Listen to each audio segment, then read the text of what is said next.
Thank you, everyone, for attending tonight's meeting. Today is Tuesday, March 3rd. It's 5 p.m. We're going to call this meeting to order. Roll call, please. Council members Dennison. Here. Droz. Here. Lombardo. Here. Mayor Abel. Here. And Mayor Pro Tem Schooler does have an excused absence for this evening.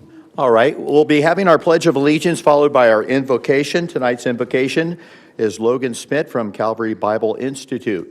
Would you please rise? We'll have Mr. Frank Lucchino lead us in the pledge.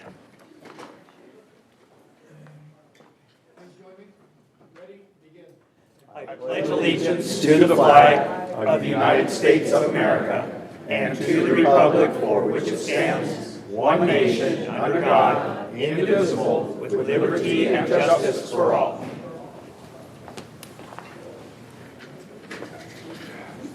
All right, let's pray. Lord Jesus, I thank you so much for today. I thank you for the great town of Yucca Valley, Lord, and all the leadership that you've placed here.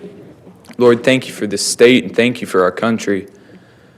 I pray, Lord, that you would bless and benefit the town council and all its members as they make the decisions for this town, Lord. I pray that you would guide them and give them the wisdom and discernment on everything that they do, Lord. I pray for our troops as they take on the forces of evil in this world. And I pray for President Trump and his war council as he handles this situation. Be with us all. In the holy and mighty name of Jesus Christ, King of kings and Lord of lords. Amen. Amen. Well done. Thank you, Logan. We appreciate it. We're going to be starting off with some presentations. Very fun night. We have our Yucca Valley, Miss Yucca Valley representatives here and the court. So, Mr. Brabowski, would you like to come up and introduce our court to us tonight?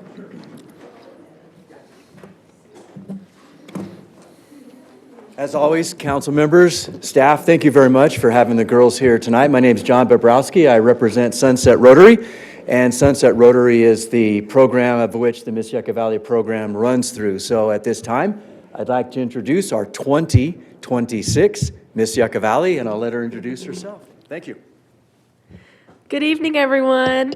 My name is Sophia Abbott, and I am this year's 2026 Miss Yucca Valley. I have seen a few of you here before because I did youth commission for 3 years. I see you, Sue. I miss you. And I am so excited to be here with you guys tonight. And for this next year to come, I'm so excited to wear this badge, basically, as a representative of the town that I grew up in and I love. So I thank you guys so much for this opportunity. And that's me. And then we have my first princess, Taylor Suarez.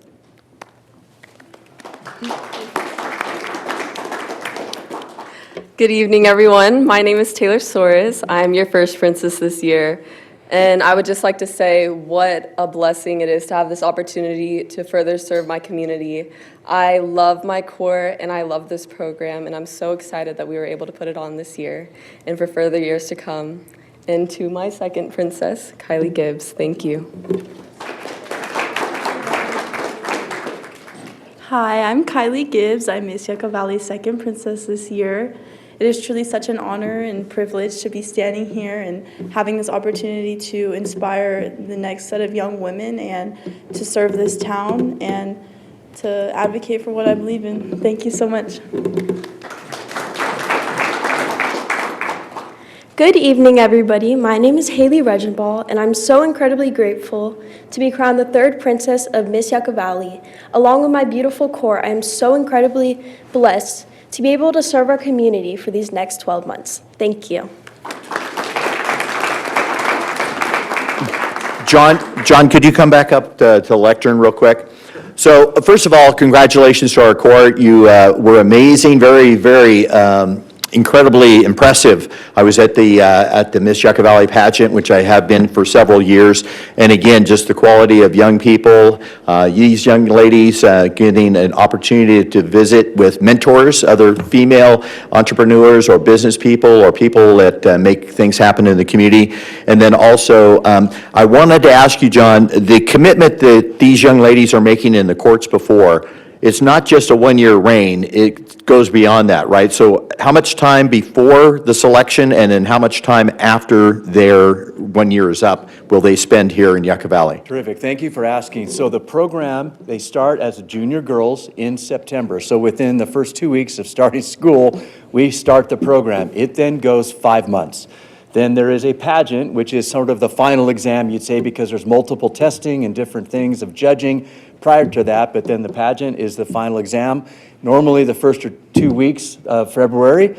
But then they've earned the crown, but now they have to get to work and earn the scholarship, because there is a scholarship. There are dollar amounts for each level, whether they're Miss Yucca Valley, first, second, or third, and whether they're serving at chamber mixers, they're having town meetings, we're helping different situations where there's work days through Sunset Rotary. We're helping with the orchid festivals and different fundraisers. Now for the next 12 months, they will be doing that, and then it's their turn as seniors, their senior year, to turn around and do exactly what the group did before them.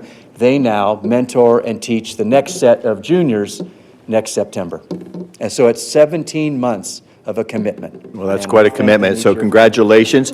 I know Councilmember Rhodes was on the judging committee this year, and it was quite an honor, very hard to select, I'm sure. Very impressive. Any council members have a comment? It's nice to see you continuing on this tradition. It's been a long time in Yucca Valley, and it's really produced a lot of great results, and you have a great history of mentors ahead of you, and we know that you'll be a great mentor to those behind you. Thank you. Thank you, Bob. Yeah, and thank you, Mayor. Thank you very much. I appreciate the court being here. My daughter was also in the pageant of past, and what I see with you is that the future is bright for our community. While there are many young adults that people don't know if they're doing the best they can, I see the court and I see the circle that you hang out with, the mentorship that you receive, and how you continue to pass that on to the next group that would come in and attempt for the Yucca Valley leadership role that the pageant creates. Your attendance at many events during your year of leading will be very memorable. We have a lot of events in town, and I think that the community can see the young women in our community that are destined to be leaders, hopefully continue to stay. You had said, Miss Yucca Valley, that you have been raised here, that you are from Yucca Valley. So just a great example of how the community does raise, our young. So thank you very much for being here, all of you. Congratulations. Thank you, Rick. If I could add to that, this is my 10th and going on 11th year. It's time that the ladies are on that side of the table and beyond. There you go. Because every one of these ladies over these last years, I've realized that there is much hope, not just a little hope, but much hope. So I think it's their turn to lead if they're willing and able. I So, agree. Thank you for your I comments. concede that. I just want to say I look forward to seeing you throughout the year at all the events that we're going to do, so that's great. And congratulations to all of you. It was a pleasure to be one of your judges. Thank you, Jack. Well, thank you once again. We are very proud of you, and we'll be working closely with you throughout the year. Congratulations. Thank you, Mayor. Could we get we'll get a picture with the council real quick, if that'd be all right? We'll get a picture.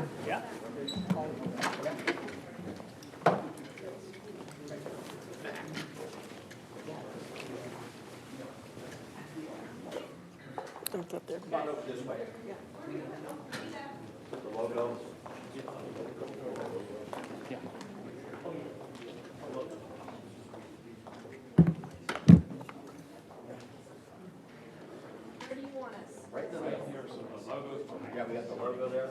Just line up as you would your court, however you do. So we'll get around you.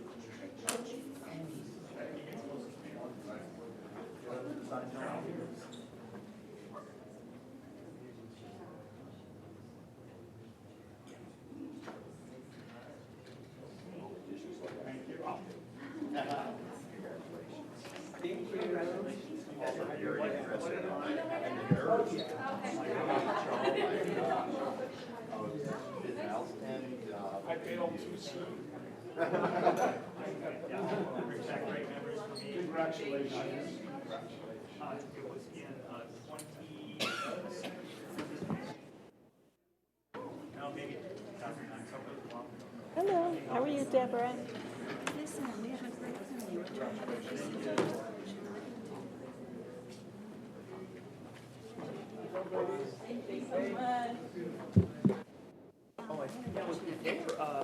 Yeah, boy.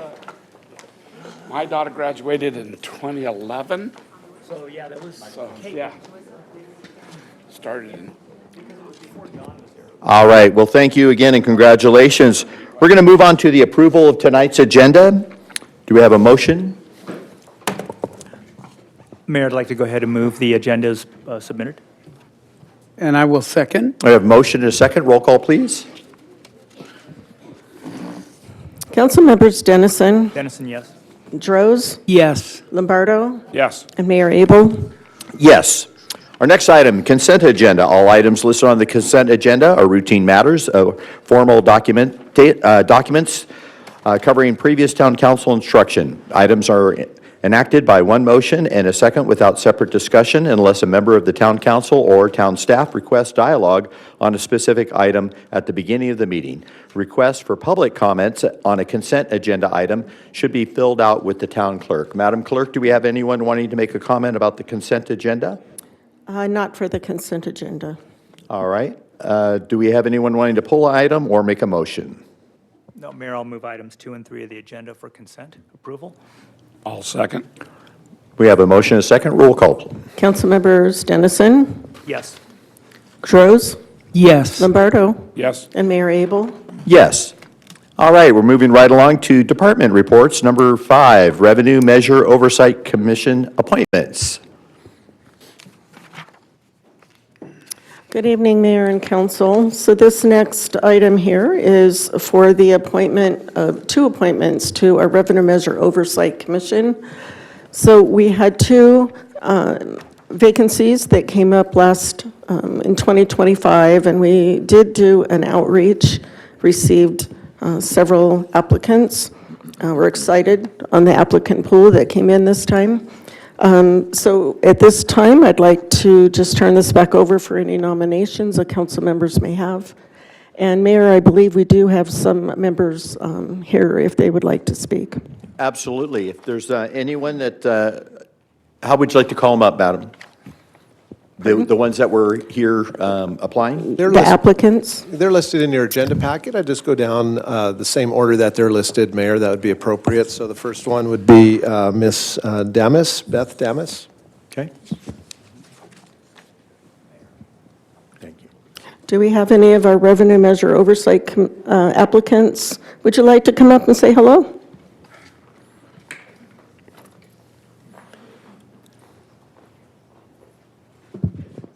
Thank you. Hi, everybody. My name is David Marmon, resident of Yucca Valley. I'm basically here just because I think showing up is important. So I saw that the Revenue Measure Oversight Committee was looking for applicants. In my professional career, I work in financial planning and strategic oversight, and so I think I'd be a good fit for that. And I do want to contribute to the town, so I love living here. So just wanted to introduce myself, and that's me. Wonderful. One of the reasons we wanted to call each of you up is just to thank you for applying and being willing to serve. It is really great to have someone in the community to represent the community and what's best for them, and for you to be able to fill out the application and show an interest. We really appreciate it. So thank you for being here tonight as well. Thank you. Do we have anyone else that was applying that would like to come up and speak?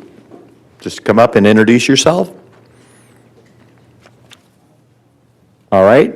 Seeing none, anyone in the public have a comment? All right, and seeing none, we'll bring it back to the staff. Mayor, it looks like you have one online that has their hand raised. Hopefully.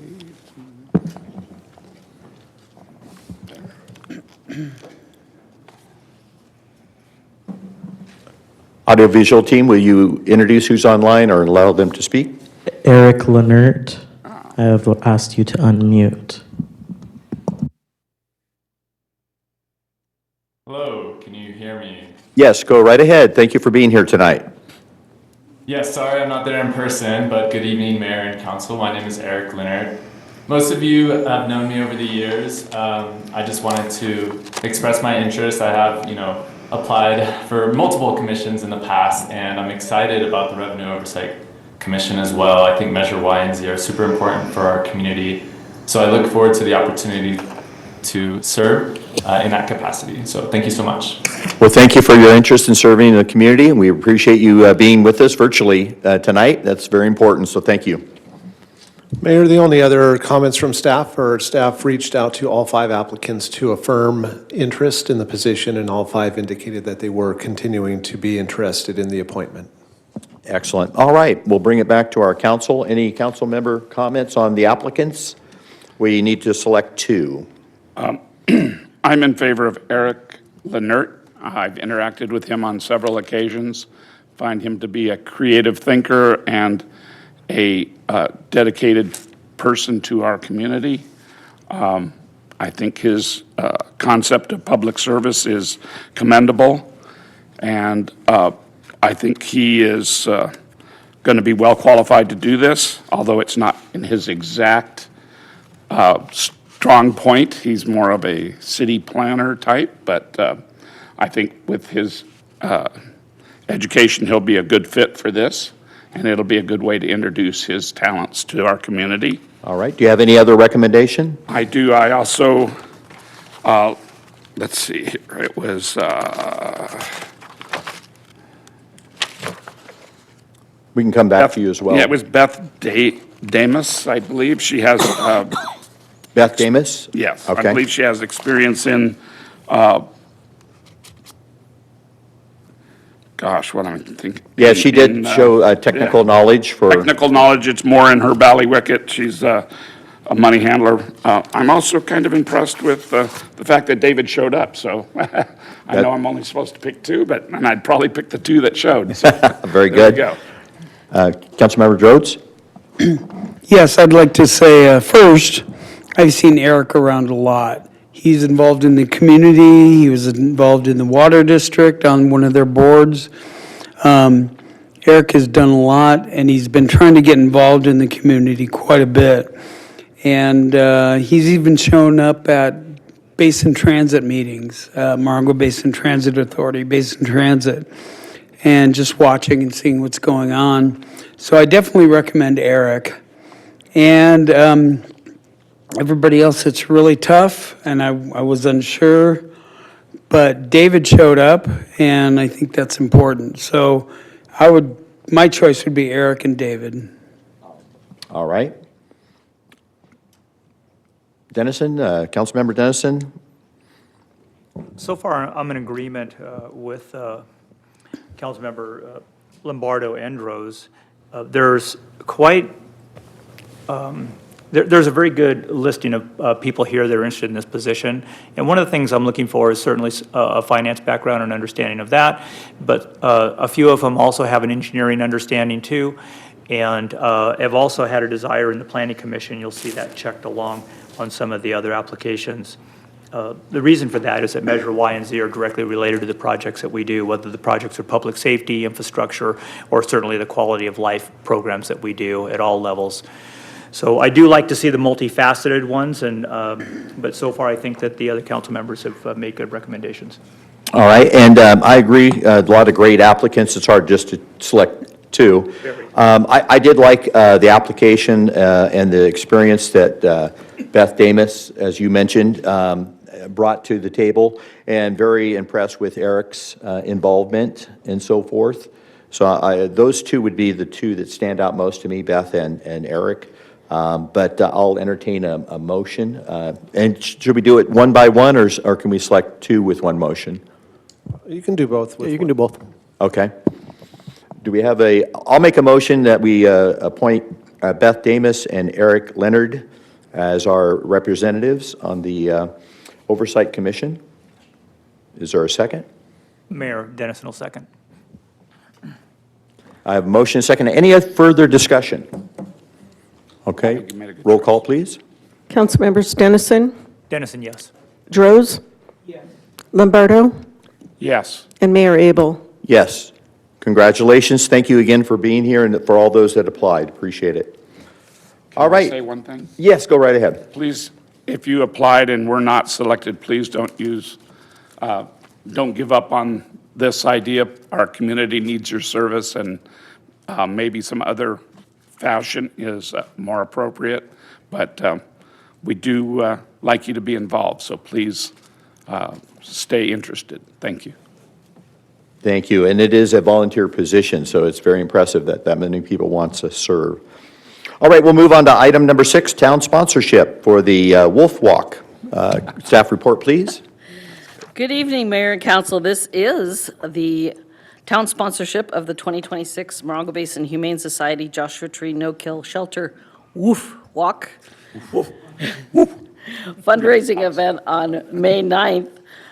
So the recommendation this evening is to approve the town sponsorship, to approve this town sponsorship of this event through in-kind support, including waiver of fees for facility use, equipment rental, and staff hours in the amount of $1,426.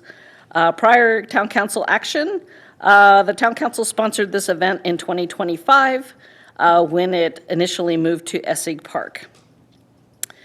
The Joshua Tree No-Kill Shelter is committed to caring for and arranging for the adoption of animals in need, advancing the reduction of homeless animal population through spay and neutering, and encouraging the humane treatment and extended life of animals in our community. The shelter has requested facility use of Essig Park and event accoutrement for the annual fundraiser, the Woof Walk, on May 9th. The event takes place from 10 to 3 and features a pet parade, vendor booths, entertainment, auction, raffles, adoption services, and more. The event serves as the organization's primary annual fundraiser, and it's in its 12th year. The event was held at Essig Park for the first time last year. The staff report outlines the facility policy, and it also notes that the total estimated permit costs, and part of that is a refundable deposit, totals $1,426. And in addition to town sponsorship through in-kind support, the shelter offers opportunity to be recognized at the event and for the town to host a booth. So we did do so last year. We had a booth as well. So that concludes the staff report. Happy to invite the applicant. I don't know if Dr. Petrus is here tonight, but if you'd like to come up and talk a little bit about the event, that would be super. Hi. Hi, welcome. My name is Robin Celia. I'm the vice president of the board, and Dr. Petrus had a medical emergency and couldn't make it. She's the president. I just want to say how truly grateful we are just that you would even consider waiving the fee again. We have a bunch of small fundraisers throughout the year, but this is our biggest and carries us for a really long time. And it was so fun last year, and just moving the event from Pioneer Town to Essig Park, it changed the whole entire thing. It was just a wonderful day, and I appreciate so much that you would even consider doing this again for us. Well, thank you so much for All right. being here tonight. Thank you. And that concludes the staff report. If you have any questions, we have our facility administrator, Jessica Kuna, here, but we'd be happy to answer any questions following public comment. Great. We'll open up to the public. Do we have any cards to speak on this particular item? We have one request to speak by Cheryl Contopoulos. All right, Cheryl, welcome. If anyone else would like to speak, come up and fill out a card. Most of you know that Joshua Tree No-Kill Shelter is near and dear to my heart. Not just me, but many members of the community are, our howdy partners, volunteer, do donations, and I'm splitting between that and Yucca. So in addition to fully supporting in the town, not just last year and this year, as you know, they provide a tremendous service to the community, not just the dogs and the cats, but the people. And their outreach at Essig Park is a perfect example of what they have done on a continuing basis. And so for the town to have a booth there, I hope it's a shelter booth, maybe both, but definitely the shelter needs to be, as I keep saying, outreach in the community. I think that's probably all I want to say at this point. That's it. Thank you. Thank you. Yes, come on up. And here I am. I want to thank everybody involved in I don't know if they have the microphone on.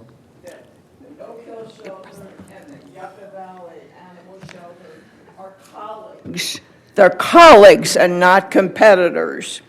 And we have the same objective. And it's wonderful to see us together in this, and also to have the dogs get a chance to parade around in such a beautiful facility designed for fur kids.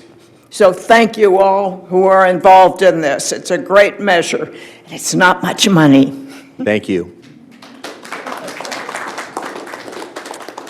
And if you do come up and speak, just go ahead and leave the microphone on, so we just have it on for you as you come up. Anyone else? Well, thank you. We'll bring it back to our council. I know for a fact that I attended several times up in Pioneer Town. Mayor, I Yes. apologize, I did not mean to interrupt. No, that's my fault. I didn't We ask. have one online speaker. All right, go right ahead. Greg, I have requested you to unmute. Hey everybody, Greg Gender in Yucca Valley. I'm just supporting what Cheryl and Linda had to say. This is a great opportunity. I know this is Joshua Tree's thing, and in no way, I don't think any of us are wanting to suggest that we take the money that they raise. But if it's being held in Yucca Valley and we're working with them and they're helping take pets from the shelter, I would think it's really an opportunity for us to have a booth and whatever other presence can be there, whether it be dog, some of the really friendly dogs with the vests on Adopt Me, or I haven't been to the Wolf Walk, so I'm not exactly sure what goes on there, but that is a kind of a no-brainer. So that definitely, I would think, would need to happen. Anyway, thank you. Thank you for coming online to speak to us. I'm off rhythm on this online thing, so I better get back on ball. Go ahead. Anyone else online that's ready to speak on this item? And no one else in the public right now? All right. Now I'll bring it back to the council. I was saying that I've attended Wolf Walk before. It was fun in Pioneer Town, had that western feel and so forth. But, with the dust and the wind and, it just is great to hear from the vice president that moving it to Essex Park actually brought it up to more people attending and a great atmosphere. Plus, we have invested a lot of money into a park that allows people to interact with their dogs. So to be able to showcase our animals and the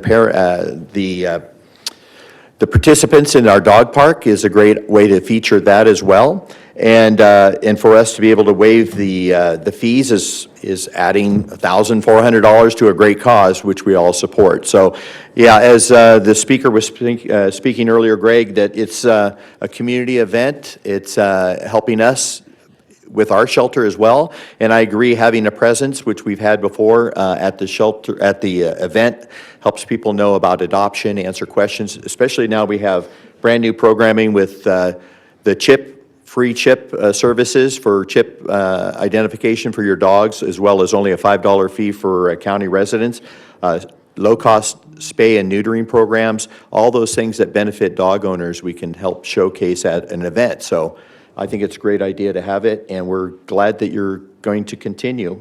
Any other council member comments? Just, it's a worthy event, and it's a good fundraiser for the animal shelter, both in Joshua Tree, and it gives good exposure to our animal shelter. And I'm glad that we're participating in it.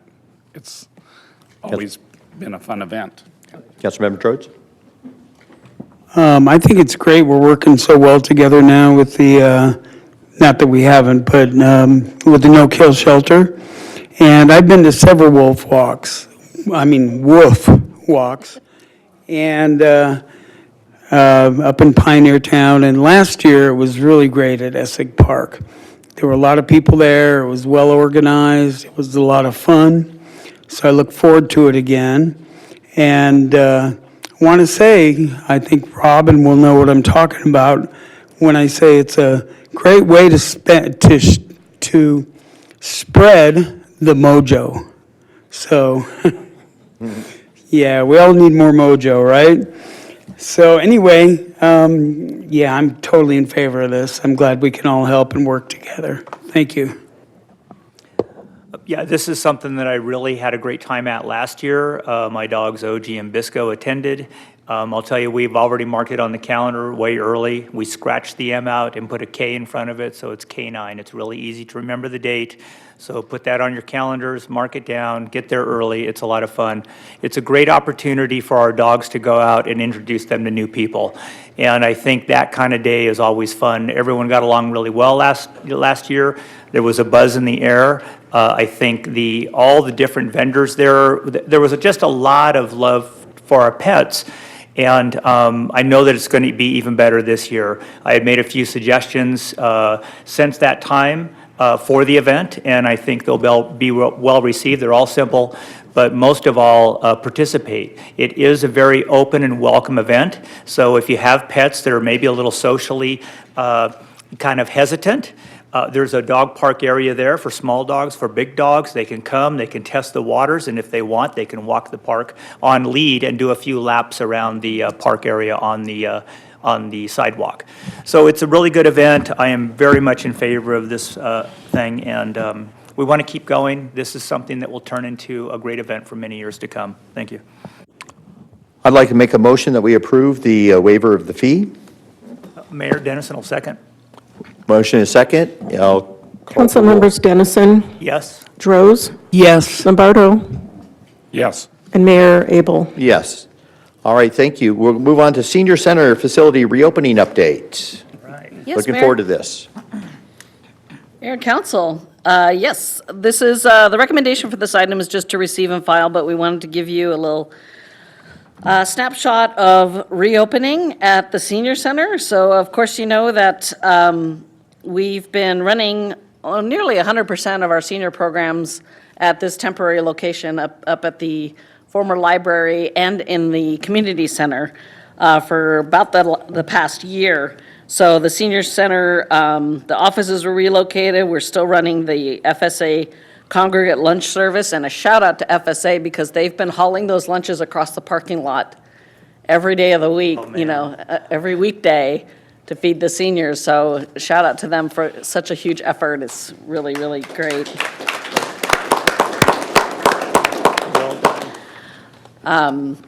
And the bus service was rerouted, and bingo's been taking place here. It's just, the seniors were so cooperative, and we're so appreciative of their cooperation. The reopening plan, so it's super exciting. The schedule for the reopening of the senior center, the March Senior Center calendar features notification of the reopening date of April 6th, 2026, with a grand opening ceremony scheduled for April 14th. So it also notes that we will need to shut down both locations for 1 week. If you recall, when we moved over here, we were actually shut down for 2 weeks because it was a lot harder to prep the space and get organized. We won't need as much time to move back, but we will need a period of time without the public present. So we're making sure that we give advance notice and that we provide the seniors with alternatives as far as the meal service. So that's the plan, is to close from March 30th to April 3rd to move the operations back to the revitalized senior center.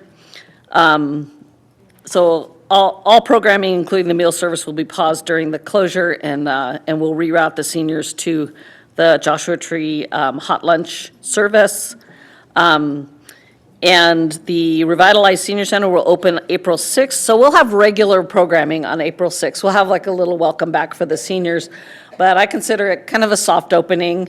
We'll wait till the 14th to do an actual ribbon cutting with the dignitaries and those individuals. So we will open on April 6th. Staff will present the small scale welcome back for our regulars. And then April 14th, the town will host a grand reopening celebration, and that will include recognition of the agencies that funded the improvements, other dignitaries, a thank you, of course, to our partners, FSA and the Yucca Valley Senior Club, as well as, recognition of our senior center staff, of course, and our contractors and instructors who have helped us out during this transition period. We'll have a ribbon cutting ceremony, luncheon, and cake. Reopening festivities, we'll include that on the April Senior Center calendar, do a news release, social media, email notification to customers flyers and announcements, and of course, wayfinding signage during the event. So that's our plan. We have Nina McCullough here, our lead staff at the Senior Center, if you have any questions, but we're happy to answer any questions after public comment. All right, thank you for your staff report. For public comment, this is on the reopening plans, not on the naming of the senior center, so hold that for the next item. Let's see here. Yeah, so this will be a receive and file. Anyone here in the public, Madam Clerk, asking to speak on the Not on opening? this item, no. Anyone online? All right. We'll receive and file. Anyone else, council members, have any comments? Appreciate the update. Thank you. Yeah, thank you for the update. The one thing I do want to comment is I know the council was really concerned about our seniors when we were going to shut down that facility and move them into an old library, but we all agree that once we saw what staff did with painting, bringing in pictures and posters, cleaning up the facility, making it a real welcoming place, the transition was very smooth, and I did not hear any direct comments of negative comments, just that it was well done and they actually really enjoyed the facility. And that's sort of a concern we had because it's sort of a stark, space, and we didn't want to feel like we're just shuttling a bunch of people over there without any preparation. So staff did an excellent job in making everyone feel welcomed and put in the extra time to soften the whole place and make it a welcoming place.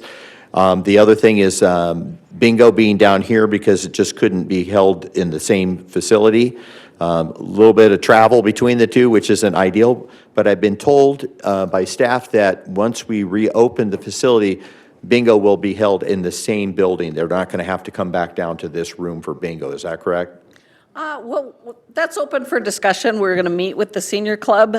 This room does work really well for bingo, so we'll be discussing All right, well, that'll be a discussion because moving from one to another can be a problem for some people with mobility issues as well as weather and so forth. So if we can make it work over there, I would prefer, but that's my opinion, not necessarily what staff can or cannot do. But that was a concern, and I understood the concern. So I just wanted to address those things. But thank you for making this as smooth as possible. It's really tough to shut down a center, but it's a Monday through Friday operation, so you don't have a bunch of time over a weekend to turn around two buildings. So I understand the 1 week closure. All right, we'll receive and file it, move on. So we're going to move on to item number 7. The senior facility reopening update is done, and now we're going to move on to the park and facilities naming, the recommendations from Park and Rec. Yes, Mayor and Town Council. This is the Park and Facility Naming Revitalized Yucca Valley Senior Center presentation. This is a recommendation that comes to you from your Parks, Recreation, and Cultural Commission. The recommendation from the commission is that the Town Council review the recommendation of the Parks, Recreation, and Cultural Commission to rename the Senior Center facility under the framework of the adopted Parks and Facility Naming Policy, and if desired, accept the recommendation renaming the revitalized Senior Center facility the Desert Willow Pavilion, a center for active seniors, or identify an alternative name as desired. A little bit of background, of course, the Senior Center has undergone an extensive modernization and remodeling project, and it's nearing completion, woohoo! The project represents $3 million investment, funded through a combination of local, county, and federal sources. And of course, the list of improvements is extensive. Fully remodeled restrooms, upgraded to ADA standards, all of those other things. Modern lobby, multipurpose classroom, new lighting, updated office spaces. The dining area looks amazing. ADA compliant sidewalks and connection to Demosa Senior Village. Landscaping, new roof, the list goes on. Background on this item, the center is utilized by many members of the community, and with the extensive renovations, the PRCC saw an opportunity just to explore renaming of the facility in a way that would perhaps be more inclusive to its community purpose, modern amenities, and welcoming environment. So the large spaces here at the community center, the room that we're in, and the senior center, they're in pretty high demand. Here in rural areas, we don't have convention centers, we don't have hotel ballrooms or resorts. So finding an event space for larger celebrations can be a real challenge. In addition, providing daily program space for senior activities and lunch service and the recreation activities for kids and adults. And these spaces host community celebrations, including weddings and quinceañeras, fundraising banquets, memorials, trainings, award ceremonies, and all sorts of other life events. The commission also reviewed that in other communities, more inclusive names has been sort of the trend for the last at least 10 years to appeal to a broader range of, first of all, older adults like the baby boom generation. Modern trends use kind of more active and inclusive language, and you see a few examples of that. Names like Center for Active Living, sometimes incorporating multi-generational activities. And the idea is to create a sense of togetherness and inclusivity for the diverse populations that might use the facility. At its meeting last November, the PRCC determined that the project represents a major investment of public funds and voted to initiate the naming process to explore or to gather information from the community to see what the possibilities might be. If you recall, they had recent experience naming Founders Plaza, and they thought with the significant investment in the center that it might be important to at least go out to the community and gather ideas. The commission also expressed a special interest in receiving suggestions that match the community center naming conventions. So we're in the Yucca room, across the hall is the Mesquite room, down the hall is the Joshua Tree room, down the hall the other direction is the Acatia room, and then the Choya room. So that really resonated with the commission that they wanted to explore possible options of pulling the senior center into that naming convention. So you see the schedule down there. The PRCC initiated a naming process. We did a 30-day submission period. They reviewed the submitted names, and now we're here at a recommendation. And of course, they followed the park and facility naming policy, which establishes some criteria for the selection of names. It could reflect a location, a natural or geological feature, which obviously we're talking about now, cultural or historical significance, or facilities in some instances can be named after a person, family, or organization. So community input. Of course, involving the community in the naming process can help ensure that the name focuses on connection and belonging, and the goal is to create a name that stands out but also fosters a sense of connection. So our citizens are really active when it comes to this type of outreach. So we received 83 unique names were submitted by over 250 contributors, and all of those are included in your staff report. All of the data that we collected and the name suggestions are in the staff report. Of the 83 names, 5 were selected by a majority of the commissioners, so that's 3 or 4 is what it ended up being, and then those names are listed below. So to the left is the submission number, and then to the right was the suggested name. And you sort of see a pattern develop if you look at that. They all were interested in, of course, naming it after the community center naming conventions and using the native flora.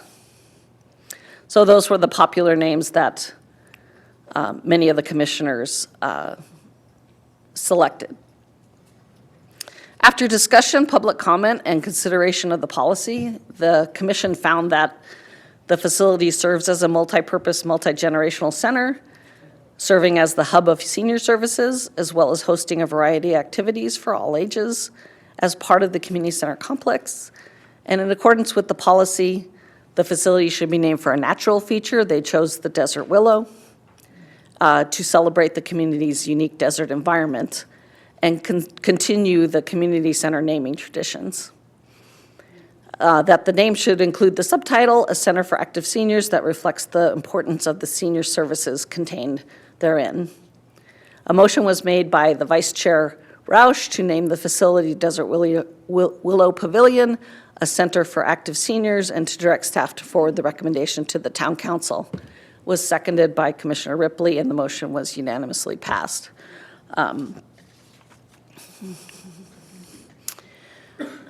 Of course, as you saw in the prior slide, you know, the connection with the Desert Willow or the Willow was pretty strong with the commission. We've added some additional alternatives here, as well as some mock logos to sort of help visualize what the recommendation is presenting. So additional alternatives and a few logos to sort of see how that would, what the result might be. So the recommendation is that the Town Council review the Parks recommendation and Cultural Commission recommendation to rename the senior facility under the framework of the adopted policy, and if desired, accept the recommendation renaming the senior center facility the Desert Willow Pavilion, a center for active seniors. And then there are other possible actions listed below. Of course, the council could rename the facility as recommended, could select a different name, and if a name change is not desired, no action is required, or you could vote in the affirmative to maintain the name as is. And staff is available to answer any questions following public comment. All right, thank you for the report. We'll probably be going back to those slides here in a moment, but in the meantime, we'll have public input, so go right ahead, Madam Clerk. Thank you, Mayor. We do have a couple of requests to speak. First is by Tish Presbaki. Good evening. You all pretty well know me. I want to talk to you about changing the name to the Senior Center. When I moved here 13 years ago, and I looked it up to where I could go, I saw Senior Center, and I was proud to come here. I'm going to be working now at the FSA Senior Center.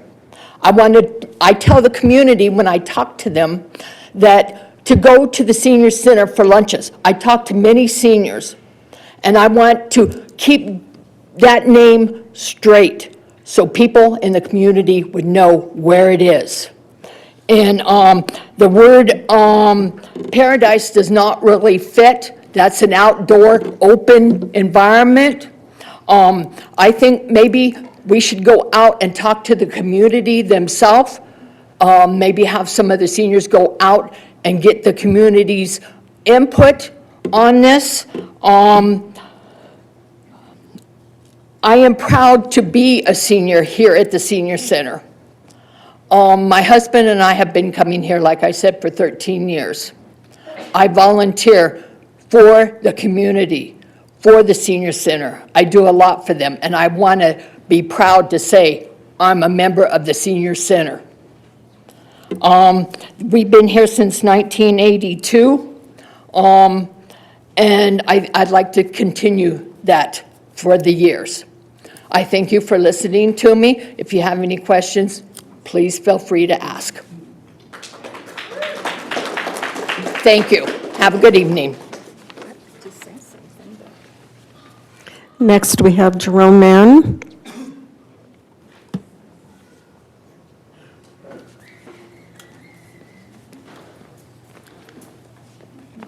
Mayor, council members. I'm a new member at the Senior Center with my wife, Martha, my mom, 75, and her neighbor, Margaret Miles, 91. They visit almost daily. And they were pretty much flabbergasted about changing the name of such an important building for them, for activities and things. So I think it's much easier for people coming to Yucca Valley to look up Senior Center and they know what they're getting.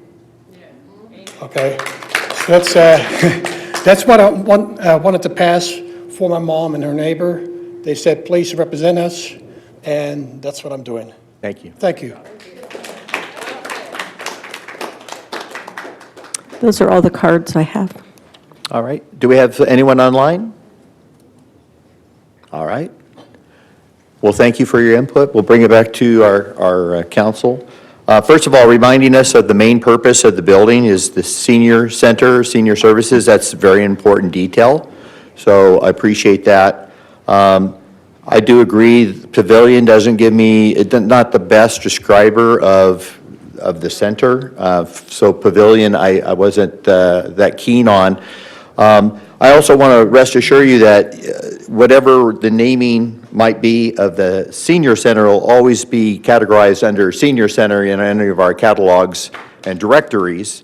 The name may be different, but it'll be under that category of senior center. So I want to make sure that people will realize in the phone book or in different things, they'll be able to find it under that category. I also understand, I believe it was former Mayor Drodes had mentioned that with the revitalization and the financial input and the improvements to the facility, that maybe this would be the time to consider a new name. And understanding the main purpose of the center is for senior services, but also remembering or being reminded, as Sue did, that the facility is available for use on the weekends and so forth. So I think marketing is really, really important. That's why the Yucca Valley Arc, we mentioned that for marketing purposes and so forth. And I do, if you bring up those slides, why don't you do the, first of all, the sub number is the number it was submitted, not how many people supported it. So that's the first point. And then the other point is that there was some terminology that was floated around. If you can show the one that showed the different logos that were sort of written up. Yeah, there you go. I had an opportunity to speak with Mayor Pro Tem about this particular item. He's not here tonight, but he wanted me to share that he was supportive of Willow Center for seniors, or Willow Center, or the Willow Center for Seniors. I was leaning towards Desert Willow Center for Seniors. If someone was having a wedding reception or a 50th anniversary party or wanted to rent the space for a birthday or things like that, it's Desert Willow or the Willow Center. Looks a little bit more perhaps generic, so it sort of fits that event. But obviously, keeping the subtitle Center for Seniors is going to be important.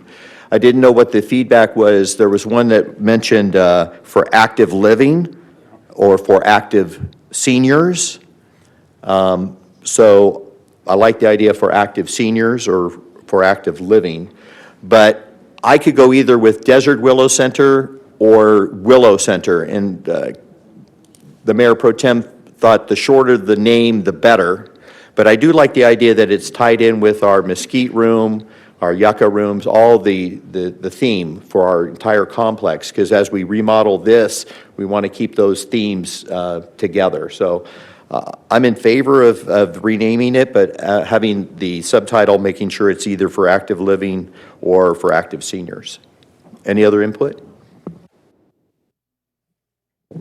I agree a lot with what you're saying. I think a smaller tagline is easier. So I do like the idea, since it's, and I understand the seniors' input that we got tonight, that change is not something they really want to see. They're used to looking under senior center and finding the information that they're looking for. It's important that we don't limit the use of the building by calling it just a senior center. The idea of active seniors, I would go for, but that starts to make the name bigger. And so I also like the idea of Desert Willow. It kind of attracts your mind to the beauty that surrounds us, and they really are beautiful trees. But Willow Center is simple, easy, and maybe the smaller tagline under it would be for active seniors, is something I would go with. All right. Any other input? I'll get there. You know, we got over 80 pages in the agenda just on this one item, which is pretty good when you're just talking about basically a naming, process that we go through in the town. The PRCC went through this, and they looked at every single submission. And out of all those pages, you figure just one name basically generated a page of context. There's a lot of background stories that were involved, people talking about their history. Myself, I've been here since '76, so I have a lot of history. It's really difficult to put it into just one small frame, one line of text. And that's what some people were accomplishing or trying to accomplish. It's not easy to do. It is known as a senior center. Everybody in here knows it as a senior center. But one thing about the senior center is, as this valley continues to grow, 29 will have a senior center, Josh Tree may have a senior center, Landers may have a senior center, and we can't have them all have the same name. I guess we could if it was a franchise, but we have to somehow identify ourselves without losing who we are. We do have to grab a piece of that history. But one thing I looked at the original and all the hard work of the PRCC to get to this point was not easy. There were so many name submissions, and some of them were silly, but most of them were very, very serious. There's a lot of love in this one item. Desert Willow Pavilion, a center for active seniors, is just, it's a lot. It's a lot to read, it's a lot to write, and it's a lot to remember. That'd be tough for me to memorize. The one thing I do, though, is when you see the word pavilion and then you see the word center, I would have to say you're just being a little redundant. I don't really know exactly what one is going to be any different than the other, so I would take that down. I do like the word desert willow because willows are in many other areas. A willow tree, my wife had one and loved it, and they don't live a long time, but desert willows, we have to kind of signify and make sure that it's something to do with the desert environment. So that part may be a little bit more. I would go for that. But I think it's for seniors. If the people are active, that's fine. If they're not active, that's fine. I want every senior to be able to go there and interact and have a good time. I don't want to label anything in that sense. I want to say it's a senior center. Today we don't have active senior center. The people bring that. They choose the programming that is best for them. So that's kind of my thought on it, is trying to get it down, Willow Center for seniors, but I like Desert Willow.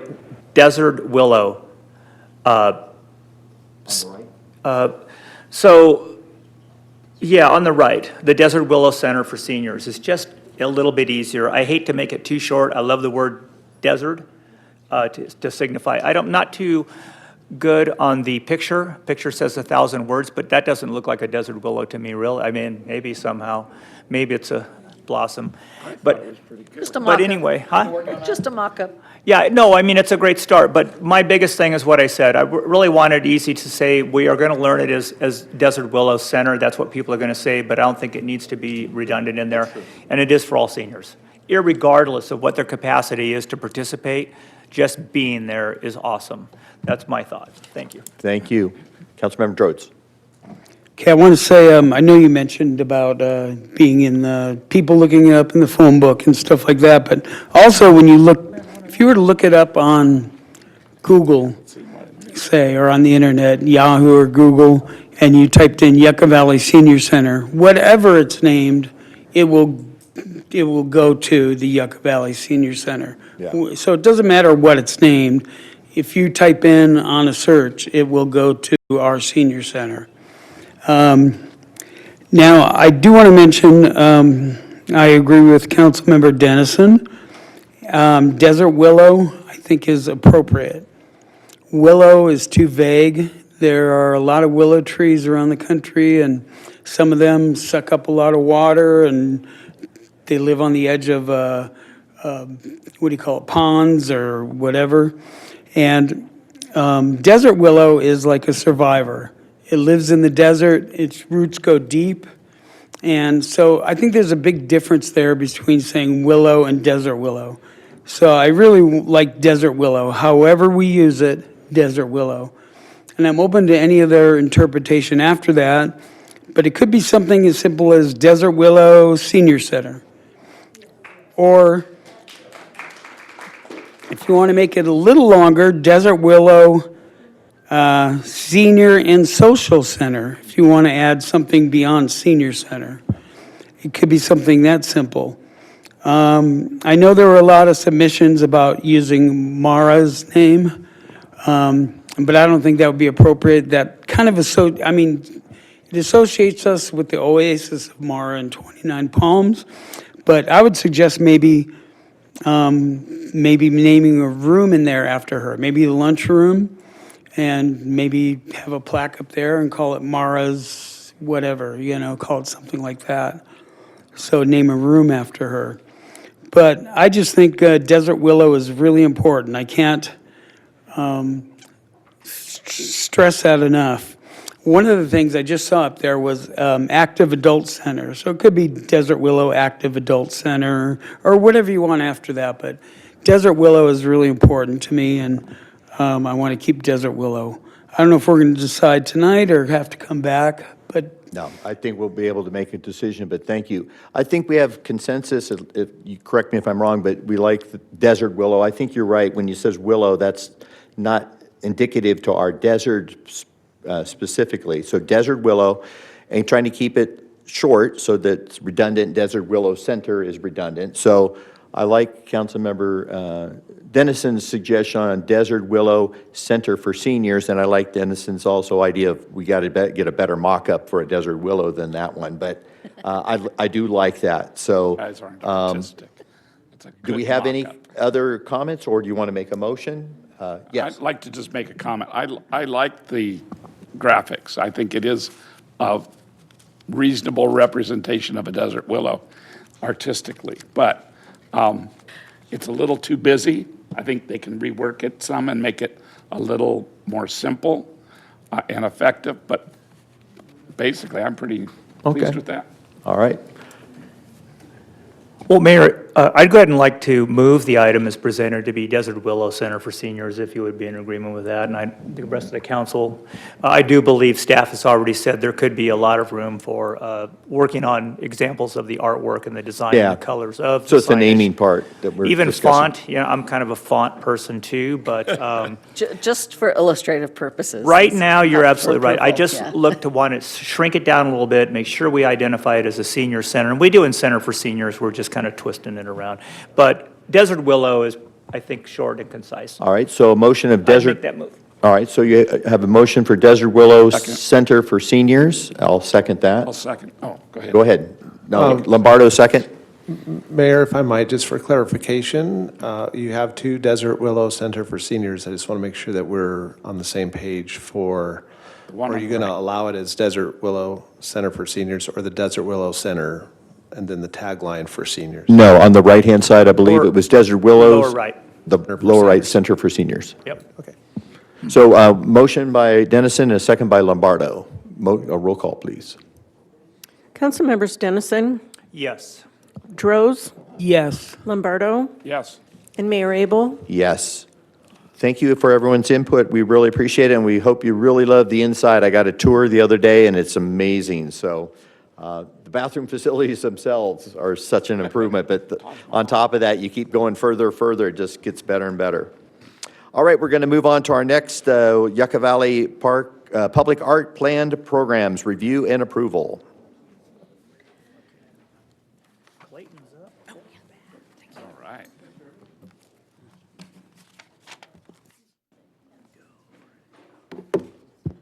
Test. There we go. All right. Mayor Abel, Honorable Council, before you tonight, we have a review of the next 2 years of the Yucca Valley Public Art Program. This is programs to represents the town's desire to enhance its identity as an artistic community. It's intended that the town of Yucca Valley, through its public arts program, will celebrate artistic heritage, art community, embrace cultural responsibilities, and guarantee future generations a rich artistic legacy through acquisition or exhibition of quality works of art. Can we close the back doors, please? Thank you. Thank you. Yeah, you got to speak up. A little more? Is that better? Okay. The recommendation tonight is that the council accept the recommendation of the Parks, Recreation, and Cultural Commission to approve the planned programs for the fiscal year 2026 through 28 public art program. We have some budget numbers for you here tonight. Each one of these programs takes out a piece of the allocated budget. We've got $4,500 for the Yucca Valley Branch Library art installation. A little change over previous years. So we've had some smaller installations, installations that don't have as much volume. Really cool, really interesting artists that submitted all sorts of different things. But the comments at the PRCC, the comments from this council have been, although they liked them, they wanted something that was larger, more visible, more volume, more mass for such a high-profile location in town. So the recommendation for this one specifically is that we take the money that we were spending each year on this project and we roll it into a 2-year program. So with a more of duration, it justifies bringing something in that's larger. A lot of these things take a lot more work to install them. I'm sure some people saw the images of the Marilyn Monroe statue down in Palm Springs being moved. I mean, just moving it from here, picking it up, swinging it around represented a significant amount of resources, right? So getting something larger installed there for a longer period of time, now that the Christmas tree is not going there anymore, seems like an obvious solution to your request for a bigger installation. The Brem Park Community Building entrance, this has kind of been on the table for a little while, talking about this, a call for art to put something in that location. Especially with the new facility, the YVARC going in, more traffic in the area, doing something in that space that ties back into public art and the community that we're building. Founders Plaza art installation, this is a new one on the list. $2,500 to represent smaller installation or installations for a rotating basis, not too dissimilar from what we were doing at the Yucca Valley Branch Library. The placement of the Together We Can, this is the 3 hands coming together and holding on to each other. This was actually built this was created a number of years ago as part of a public art event where an artist started that process. There's been desire to find a home for that. Temporary or permanent, it is an incredibly heavy, massive statue. The staff recommendation with it, we lean towards some kind of permanent or semi-permanent placement. Community center mural installation, we've talked about this since the project's inception. The public art program doesn't have any murals currently. This would be $12,000 to install a mural here at the community center. Staff has identified either the north side building facing the new pickleball courts or the west side facing the playground as strong options to install a mural. $12,000 represents a pretty reasonable per square foot market rate for what we think we'd get for an experienced muralist. And this community does have quite a few. Additionally, the utility box enhancement program, this is a biannual. We did one in 2024. We have another one that is out for installation right now. We recommend doing another 6 boxes. The last round we had first round we had 13 submissions for 6 installations. Last round we had 63. So we ended up doing 12, if you'd recall. And we recommend going back to the 6. We have enough boxes to do another round, and after 6 years, by the time we do these, the next round after that will be 8 years, and we expect the vinyl wraps to be reaching the end of their lifespan. So this next round will be new boxes, and then the round after that, that's not part of this program, we'll revisit and possibly rewrap those original boxes.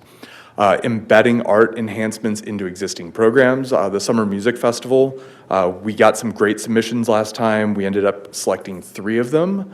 The council we did banners on the sides of the stage, we did t-shirts, And they were huge. I mean, that's one of the kids' favorite things at, when our staff are slingshotting those out at the Summer Music Festival. And then lastly, we have a public art exhibition. This is a year-long process to bring this to life. It would be a biannual program, and you can see there's a bit of a price tag on the startup cost. So a little bit about this program. I just want to point out that $13,650 is creating the mold, taking the castings, and getting all that initial work done. And that's a one-time startup cost as long as we stick with that same design, which is the program's intention. It's to create something that's durable, that's collectible, that the community really gets behind, and this grows and evolves into something that people are excited about. The cost of actually purchasing the coyotes is reasonable, similar rates to going out and buying something that's just mass-produced, that you can see that same mold in all these different communities around the country from similar fiberglass vendors. And then lastly, additional program expenses, launching, administering, and promoting the program represents about maybe $3,000 of the budget for this. Have more slides on this program, so I'll circle back around after the budget comments. And so the total estimated program costs are $59,250. We have $15,000 a year over the 2 years for $30,000 allocated to recreation or contract staffing. And then a total fund allocation for this budget is $89,250 out of the $100,000 that's earmarked for this program. These are just wanted to circle back to the utility box art installations. These were the ones that the council selected and approved. For the current installation, the vendor is working on those right now, and yesterday they just sent over graphic designs of those put onto the boxes, and those are right here. So you can see there's a lot of they really look great. They have colors that pop. They have colors that are very representative of our desert. And they're in great locations, and they look like they're a lot of fun. In particular, the one on the left in the middle, that's on the back. That's adjacent to the main entrance to the Welcome Center, and it has some of the brightest colors out of the entire selection. Another program that is underway right now is the West Entrance Monument sign. This is a Corey Hamilton design that you selected several months ago. And this is a rendering of his installation on some Garsky stone, as what that might look like as a base.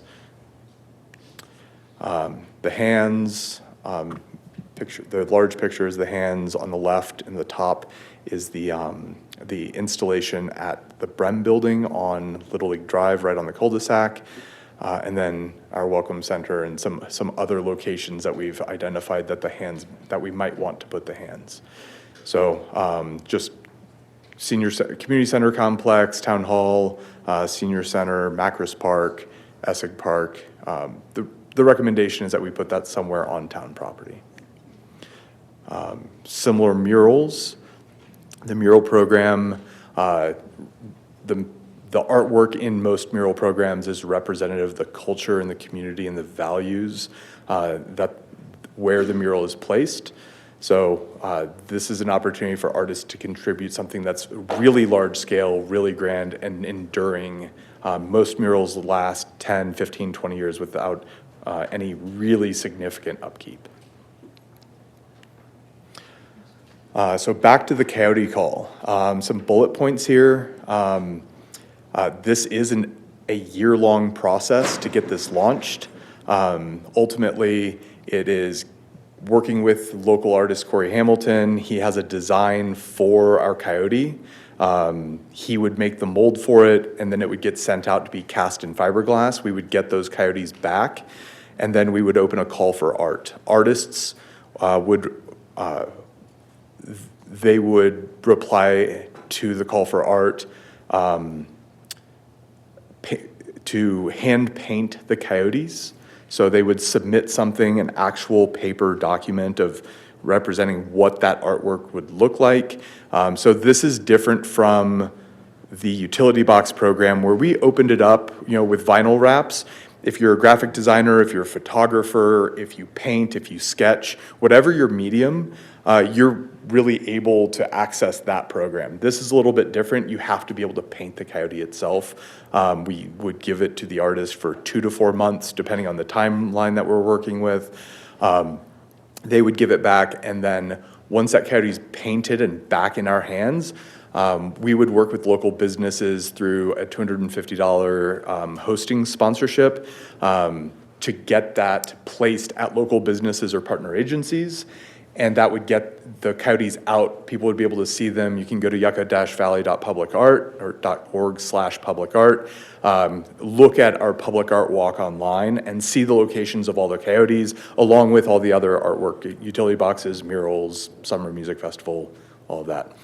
And then once those have been in the community kind of percolating for a little while, we would take them back again. We would host a gala, have an auction, and staff would like to do that the second weekend of the art tours, kind of peak art season for this community, and be able to auction them off. The structure for that would be, we have a few different options based on what other cities do. You auction it off, split 50-50 with the artist. You auction it off, you recover the cost of the coyote first, and then split 50-50 with the artist, or the first $1,000 goes back to cover the cost, the next 1,000 goes to the artist, and then so lots of options on how to do that. And then those coyotes go home with the people that win those auctions, and then we do the program again 2 years later. So build some value, build some anticipation, and gets artwork out into people's hands that comes from our public art program. So just some timelines for how this works. It does take some time to get this up and running. So if we start this coming September, that will put us on track to have it wrapped up by October, but we would need to start it no later than September. So some prior town council action. Shorten the presentation just a little bit. These are just, this is the submission process for most of our public art programs. Submission documents, when people apply, when local artists apply to the program, they submit their application and agreement so that we're not trying to track these down or get agreements from people after the fact. And again, the recommendation is that the town council accepts the recommendation of the PRCC to approve the planned programs for fiscal year 2026 through 28 public art program, and we're happy to answer any questions following public comment. All right, a lot to digest on that. That's quite a bit. We'll go ahead and open it up to our public for any comments. Anyone online wishing to speak? All right, here in the public, anyone pull a card? No? All right, well, I have a lot of questions on budget and so forth. Can somebody on staff refresh my memory on exactly what we budgeted for public art and how this falls in line, or this is an increase? It is, so the public art fund is a special fund where it rolls over every year. The council had previously approved $50,000 a year, so $100,000. So this is coming in $10,750 under budget. And Mayor, it is a special revenue fund, so those funds are allocated specifically for the purposes of public art. It's not part of your regular general fund activities. So this is the suggestion on how to spend the money that we budgeted already for public art? Correct. My question is on the coyote concept. I've seen communities where they have a particular sculpture. Maybe it's a bull, maybe it's a roadrunner, whatever it might be. And the idea was artists would come out, like we're talking about, and coloring them and painting them and so forth. And then you would see them throughout the town at different businesses. This concept sounds like they're maybe just given back to whoever the highest auction or whoever the highest bidder was, which is great, because the artist would possibly make some money. We would recoup our cost. I would say recoup our cost first, then split the difference with the artist. But then they could go into a private collection. Is there any avenue of how they might be able to use it in their place of business to attract people to come and see it? So how do we navigate that? Yeah, So staff have communicated with other agencies that have run some similar programs. One of my favorites that I've had several conversations with staff was Abington, Virginia, kind of a small tourist sleepy community on the West Virginia border. And they auction these off, and the program really grew and picked up. And they do end up in local businesses. They end up in utility district offices. They end up in school district offices or in school lobbies. Whoever ends up buying them, sometimes they get purchased and then donated back to some kind of public or community partnership kind of facility so that they're still visible by the public. And sometimes they just go front and center in some retail store that's selling, desert specific or desert related memorabilia or, And Clayton, just to be clear, that they will be in the community on display first before they're auctioned off. Yeah. So they will be out there first. Sorry. I understand. It's sort of like when you go to a community, sometimes you go and look at all the different murals, But like my picture of the project would be, having it as public art, maybe, and they could do what they want to, as they would like to later, but it would be nice to see then something that's like our utility boxes that are visible to the visitors or to our residents. So what I would like to know is what kind of navigation would it take for a business to say, okay, I have an antique shop and I bought and got this art of this coyote, I want to put it next to the door outside. Are we going to run into an issue with that? I don't see an issue. I think the way that the program is proposed, the business would bid on it, or let's say they win it at auction, they would put it outside, they would put it in their lobby, they'd put it in their storefront window, whatever they'd like to do with it. We aren't specifically recommending that a certain number of them go back to the town or back to a business. No. Yeah, I wouldn't want that. Again, would we be able to permit somebody putting that in front of their business outside? Oh, permitting, Sam. Yes. So the first step of this would be, as Clayton mentioned, the $250. So that would be a process that we would allow through that request. So, once that coyote is painted, then you, as the town of Yucca Valley, maybe we would want to put it somewhere, maybe the High Desert Water District would want to put it somewhere, or that private business. They would pay that $250 for placement of that. I guess the question would be, as a gift of public funds, and it wouldn't be, they would be paying for that piece. All right, so I won't get a clear answer tonight on that question, but let me move on to the other. If you could bring up the slide on their proposal again. I had a question on the mural, and I had a question on the artwork in front of Brim. So, okay, I think our council, I'm speaking for myself. I believe I would say that the 2-year plan is probably best because we aren't getting the type of girth and size and of art at the corner library as we would like. So I'm in favor of boosting that. I still think that's a very low number, but the artist gets the piece back at the end of the year, so it's just a lease. So I understand that. And it'd be interesting to see if we get any kind of sizable submissions. The Brim community entrance and having art there, $2,500. First of all, I don't think that's very much, and second of all, I don't think that's a priority.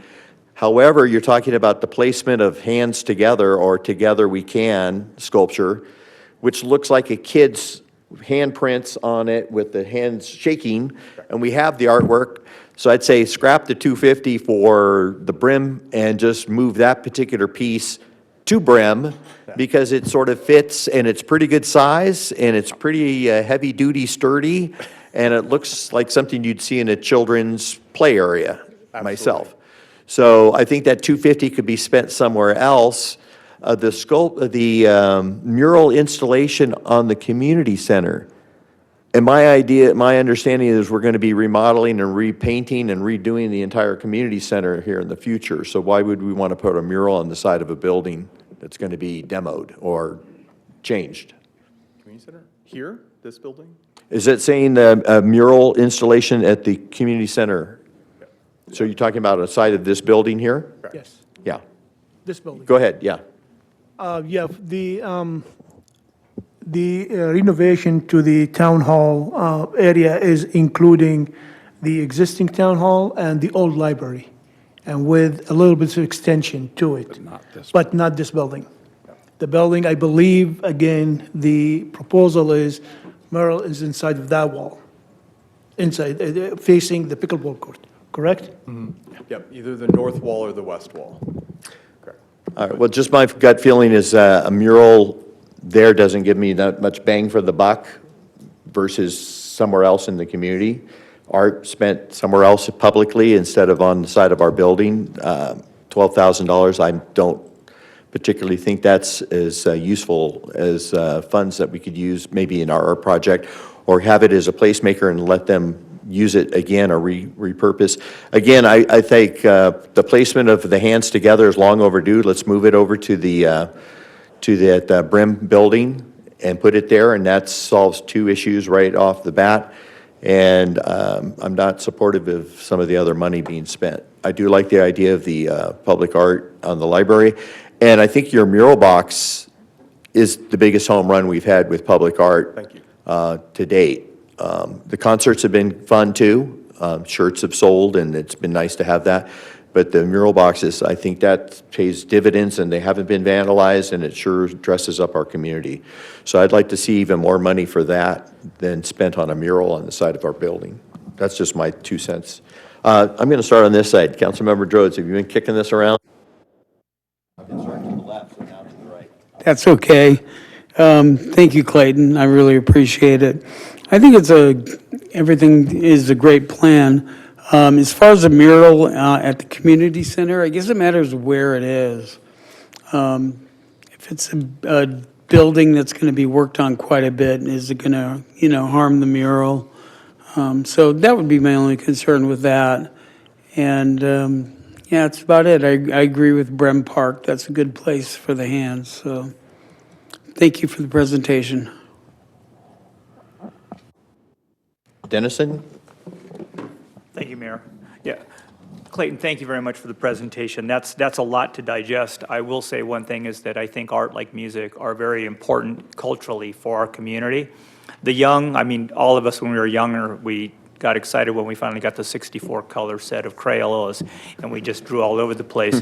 But that goes on and teaches us other skills, and that's what's important about art. And some people have the bandwidth and the talent to continue to move on. And I'm in full support of our arts programs.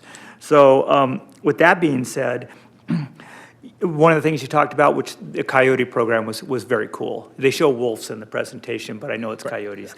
I always remember me first is being a desert person here for many years, in the low desert too, is the bighorn sheep.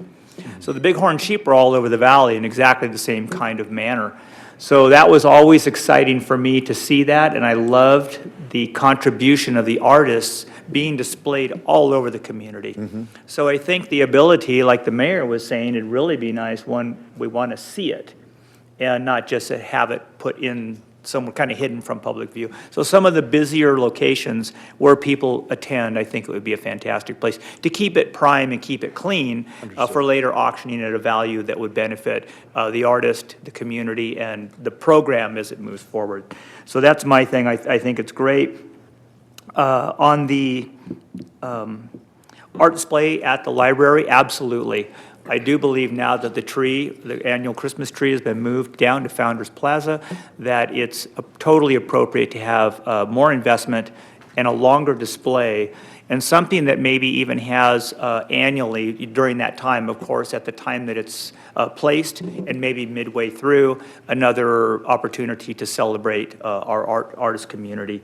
That's good. The utility box program, the mayor mentioned it. Yeah, what a home run. It's great. I was really shocked at times that kids are kind of mischievous and they do things, but they've been very nice. They've been cared for. I see a really large art demonstration, presentation, and application out here that kind of takes me back to the 70s and the type of artwork that was done at that time, almost in a psychedelic sense, like it belongs on an album cover from some band out of that era. But I really like it because it's very creative.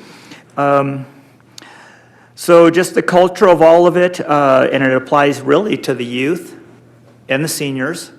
And we are talking about the senior center today. Maybe some of that type of art display could be placed into that to really kick it off too and show that it's culturally connected for all of our facilities. The budget was good, as you mentioned, about 100 grand, 59,000, and then up to 89,250 for what was presented with everything rolled into one package. I will say that I love the idea of a mural, and I think as we get closer and we've moved on for the completion of the pickleball courts, the new development in that area, some of the things that are happening in the senior center for the updates of the old library, the town hall area, a mural, I think, would be better projected down the road later to see how that would be presented on that west, or on the north wall. I think that would be the most appropriate. I don't know about the west wall. Maybe it would present itself differently with the activity at the new Willow facility. That might be good. I'm not really sure how the whole place is going to lay out because currently this whole north end is completely under construction. I don't know how it would frame out and be the best value if a bunch of cars in parking lot would get you the proper perspective from that. But I do like the idea of a mural, the opportunity for us to actually demonstrate to the community what we're looking for in murals throughout the town. And we are participants within our own program and to show how we do that process. And I think that would be a really good timeline presentation for those that are looking to do the same thing on any scale, whether it's small or large. That's all I got. Great presentation. Yeah, that's it. Wow. Go ahead. I'm really impressed with the effort and the work that went into this. I want to thank you and your staff and all the people that participated in this. This is a really worthy project. The ideas and the creativity to come up with the different applications, I think, are outstanding. The fact that you looked at other communities and gathered information that we can use here in our community. I'm in full support of the art community, and I think it adds a lot to the quality of life. I'm on the coyote thing. I understand how many coyotes are we doing?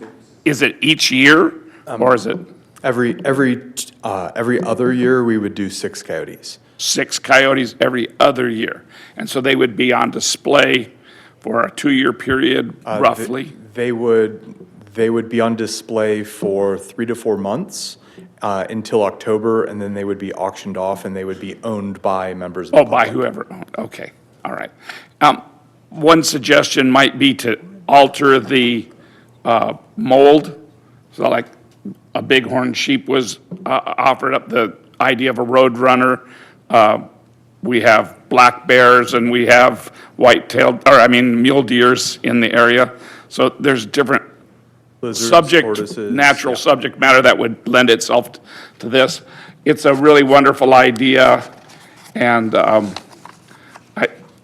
seen it somewhere, but I can't remember where.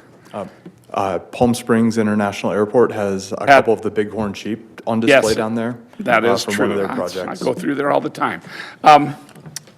At any rate, it's a wonderful idea. You put a lot of effort into this. I think the budget's in the right neighborhood. The idea of the mural I like. I support it being on the north wall because of the way the sun is in our community. It destroys everything. I have a mural in my little private patio with my jacuzzi. It's on a north wall, and it lasts longer that way. Good. So I think that's a good use of the funds. And staff. And we need to maybe stretch out the idea of the mural until we know the plans for what's going to be destructed or constructed in the area here. But I'm very, very impressed with all the effort put into this. Thank you. Thank you very much. I was just talking to Councilmember Dennison and so forth. If you go back to the budget that's proposed, I think we're really in agreement. We are finally at a point where we're doing our public art, and we are a community of artists and musicians, and we want to continue to support that. If we could, if my proposal would be that we would go ahead and approve a portion of this and so forth with the recommendations about taking the 2,500 and the 12,000 and have it as a placeholder for something else. I was just talking to Councilmember Dennison that, you know, a lot of communities, and we just did Founders Plaza, and I had a vision that sometime as we make sure and go on to phase 2 and 3, that would be an appropriate place for some type of ceramic tile or mosaic type of work with the desert theme, with that kind of money being used at Founders Plaza versus on the side of our community center, which a lot of people don't see. So I'd rather have them earmark some of those dollars to something and maybe consider tile art, public tile art project at the Founders Plaza, something like that to dress it up, because we made the investment there. The side of the building doesn't do a lot for me, but having something visible for our visitors, and we're going to have so many community events, I'd like the residents to be able to enjoy that public art right there at Founders Plaza. So my recommendation would be to approve the budget as proposed, minus, or taking the 12,000 and the 2,500 and having it as a placeholder for future designation of funds. That'd be my motion. Mayor, I would second that. So what I heard tonight was the library art installation, 2-year, $4,500. I heard one or more comments that 4,500 is a good number, but it might even be a little bit low for a single piece. The hands, that you'd prefer the hands be the artwork that we install at Brem instead of going out for a call, and then that solves 2 of these with 1. Mural location, and what we want to do with that, put that on hold, come back, have conversations, communicate with, I'm sure, ComDev, Public Works, get that squared away, and then the other ones we move forward with. That's correct. We have a motion and a second. If there's no further discussion, roll call, please. Councilmembers Dennison, Yes. Droz, Yes. Lombardo, Yes. and Mayor Abel. Yes.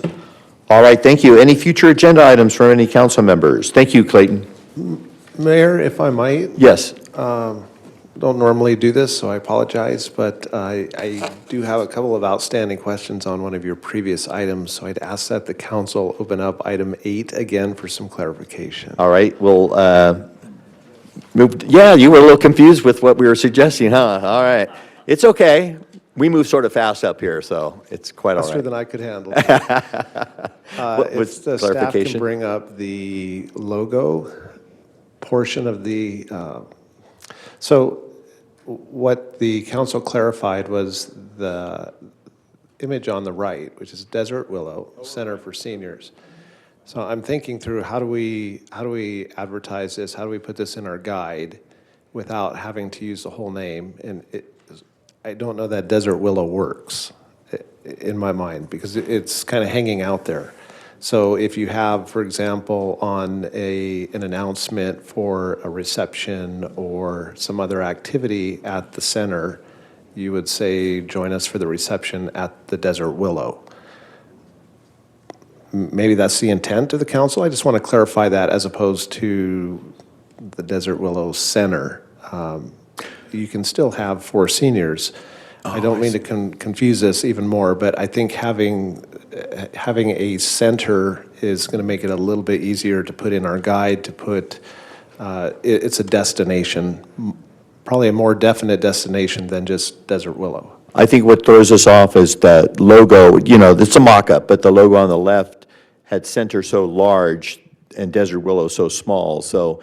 Oh, no, you know, so I guess it still has the same recommendation- verbiage, Desert Willow Center for Seniors.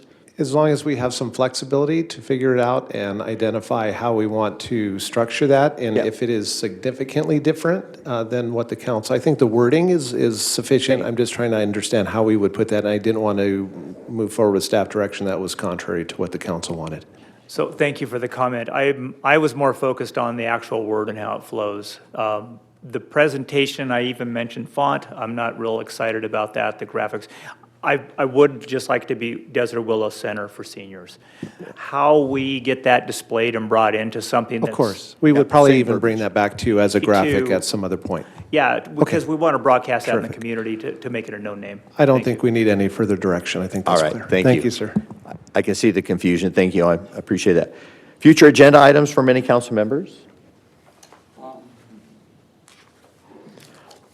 We'll move on to public comments. The town council takes this time to consider your comments on items of concern which are not on the agenda. When you're called to speak, please state your name and community of residence. Please limit your comments to 3 minutes or less. Inappropriate behavior which disrupts, disturbs, or otherwise impedes the orderly conduct of the meeting will result in forfeiture of your public comment privileges. Town council is prohibited by state law from taking action or discussing items not on the printed agenda. Madam Clerk, do we have anyone wishing to speak on items not on the agenda? Yes, we have several. First is Norman Schertzman.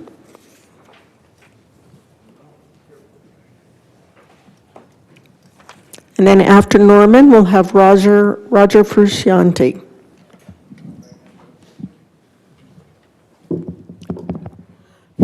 Okay. So I'm here again to talk about the tumbleweeds in my yard.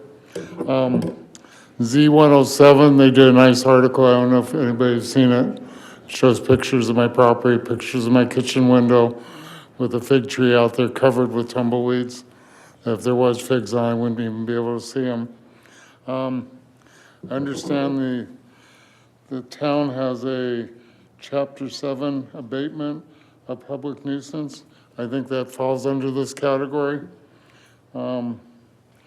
Improper illegal deposit of rubbish, garbage, junk, or weeds, infectious related waste and odors, included the deposit onto the surface of the ground or in and around any structure, lake, river, stream, or flood control.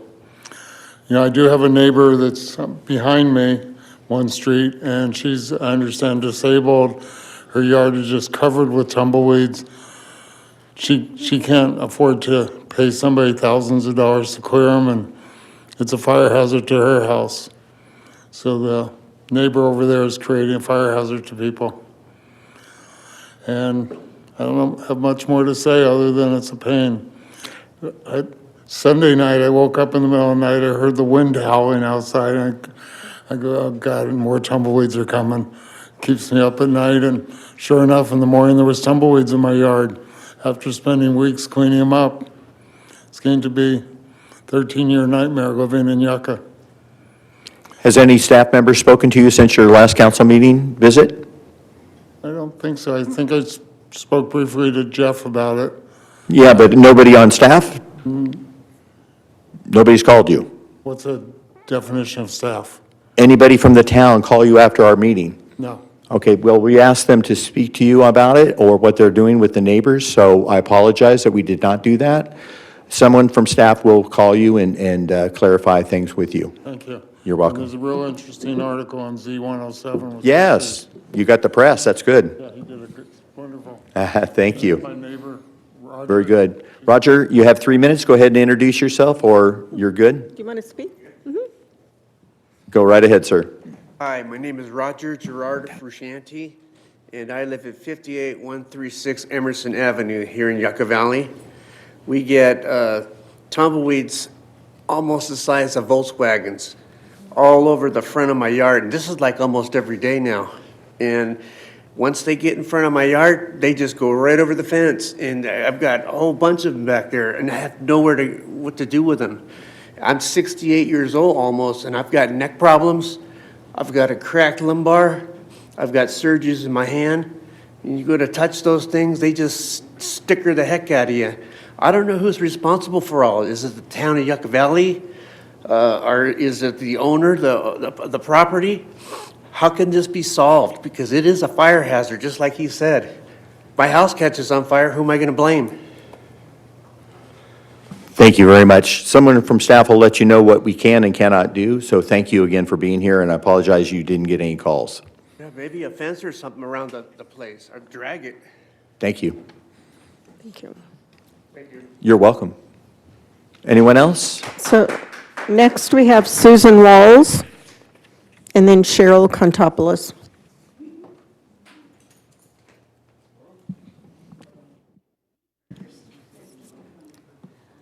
Hi, good evening. Hi, good evening. My name's Susan Walls. I'm from Joshua Tree.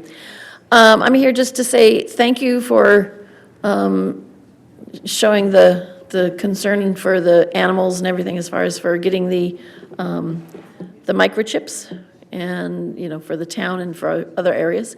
And then also thank you for the March 31st spay and neuter. I still would like to see who would contact the San Bernardino County to see if they can get people down here? Because, I mean, you know, the animal shelter works with the San Bernardino County, and the county is a certain amount of, you know, responsibility to do their efforts in the spay and neuter, so we can get the animal population under control, if we ever could do that. Is there somebody that can send me an email or something that would be able to tell me who to contact, or how, I mean, would a person from the city or the area contact them, or would it be more for like Shane or Curtis or Cheyenne? I don't know what to do. So, I mean, if you need to, we can get a bunch of people to send them emails every day so that they'll start to show us, you know, that we're really needing some stuff, with some help with the spay and neuter. I would like to know still why the volunteer program for the shelter is still non-existent. February 13th, I received an email that was asking about it. It was a questionnaire. So February 13th, I sent it right back probably the next day or the same day. It was a Michelle, I can't remember her last name. She works with HR, I guess, or whatever. So, I mean, people have been fingerprinted, they've been having their background checked. How long does it take for us to get this going? I mean, what's causing this volunteer thing? We were talking about volunteers way back in November. October, September. I mean, we've been talking about volunteers for a long time. Now you have volunteers that come and work on different projects. It doesn't take 6 months to get volunteers for, say, the people helping at the parks and things like that. I don't understand what's holding it up, and I'd like to see if that can get remedied. Thank you. Cheryl, and then we'll have Janice Tato. Good evening again. Wolf Walk, if the shelter had a booth, maybe they could do the chipping. It wouldn't be much more than paperwork for residents. I recognize $5 for non-residents could be more of an issue. The other thing I would like to know is, how do we get something on the animal shelter agenda? And how do we get something on town council? So I'm referring to town council right now because one of the committee members stated that he had a conflict on when the shelter committee meets. So I would like to see that on the agenda if it is needing to be a new member, which would be your March 17th meeting. I didn't hear it come up today, so I'm mentioning it. The other thing is the qualified veterinarian. An RFP went out in November, and we've heard nothing on where that stands. And then the third-party review, that's been brought up many times and addressed the Cal Animals and Best Friends, but still nothing, there's been no rubber hitting the road on that either.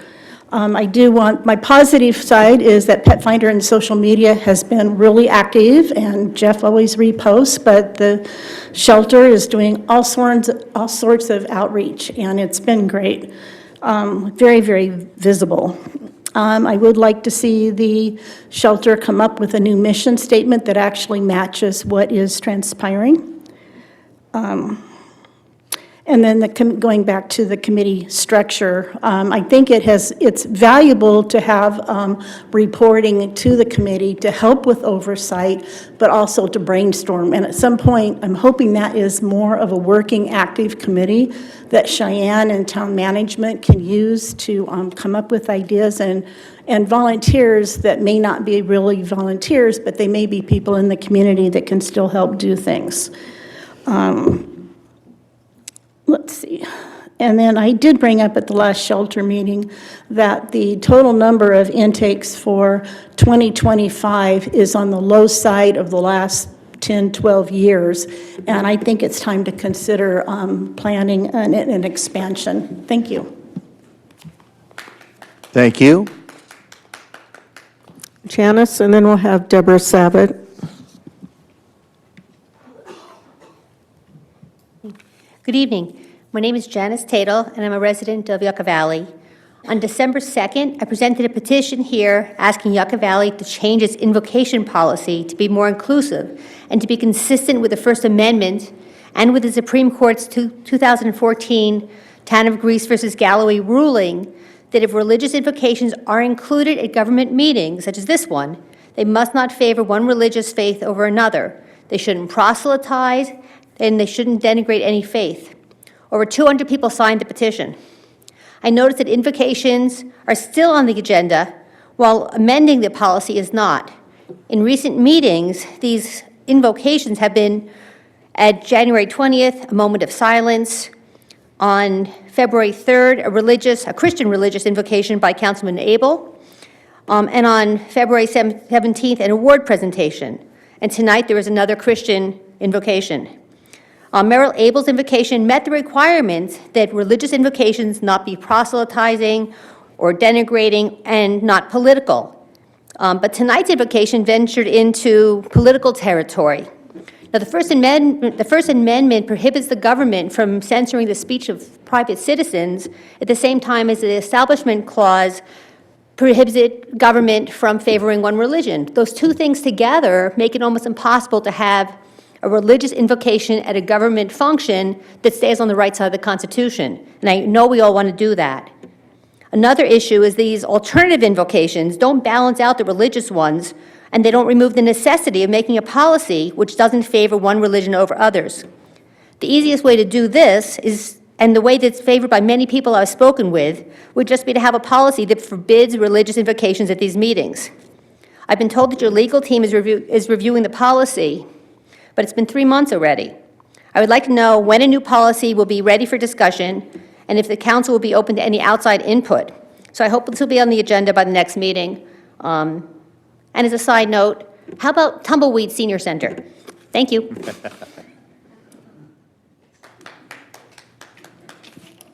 That's good. Deborah Savitt.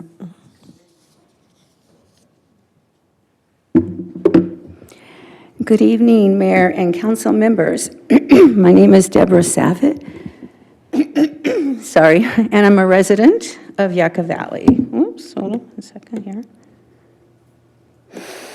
I'm here tonight to ask for clarity and inclusiveness in the town's invocation or prayer policy before council meetings. In the past, most of the prayers have been Protestant Christian.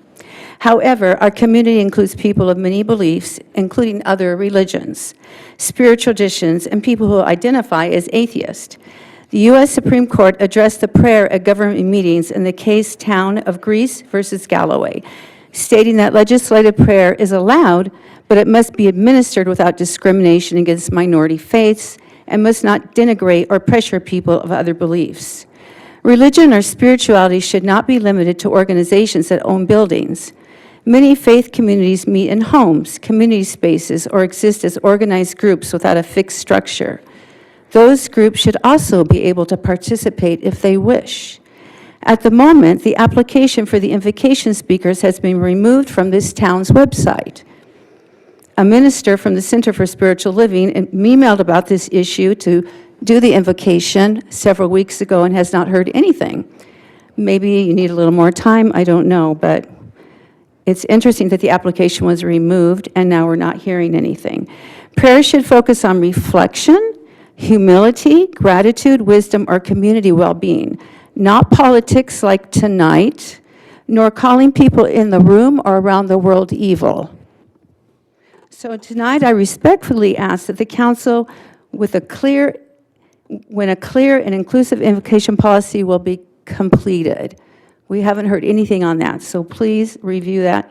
We have quite a bit of the community that's behind this, by the way. There's 2 of us here, but there's probably about 400 or 500 people that are very upset about this. I just want you to know that, and we're not gonna stand down. Our town should reflect fairness, support, respect, and inclusiveness for all religions and beliefs. Thank you. Thank you. I have no other requests. Anyone online? Yes, Mr. Mayor, we have Greg and Diana. All right.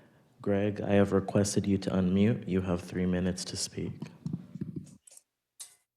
Hey, Greg Gendron again, Yucca Valley, 2017. I am wondering if the shelter can work with the community and utilize the shelter's website for people that find strays, but when they're actually able to hang on to them and care for them. It could be like a foster program, but it's not technically the fully implemented foster program, since that's not scheduled to happen anytime soon, as there are other priorities, we're being told. When I researched that question, here's what I found. Yes, many animal shelters can and do utilize their websites to list found strays that are being fostered by the finder, often called foster to adopt or found pet holding programs. This approach helps manage overcapacity, avoid stressing the animal in a kennel, and allows for immediate, safe, and legal rehoming after the required stray holds are met. And then things to consider: the legal compliance. Obviously, finders must comply with the local laws, minimum 3 to 10 day stray hold. Shelter assistance. Shelters may offer support for in-home or, quote, foster holds, including food, crates, and medical care if the finder holds the pet or not. Often many people can afford and are glad to help and feed lost or abandoned pets. Mandatory search. Before a found pet can be listed as adoptable on the shelter website, the finder must make a diligent effort to locate the original owner. And listing on the website. Shelters can list these pets on their websites to increase visibility for owners and potential adopters. If the pet is not claimed after the legal hold period, the pet can then officially be adopted out by our shelter. This method serves as a win-win for everyone, particularly when our shelters are operating at maximum capacity, like we are. Liabilities: most likely the shelter would need to do temperament testing to assure they meet the adoptable requirements. And then they would do the usual chipping, spay, neutering, and licensing as if the pet was in the shelter being adopted out.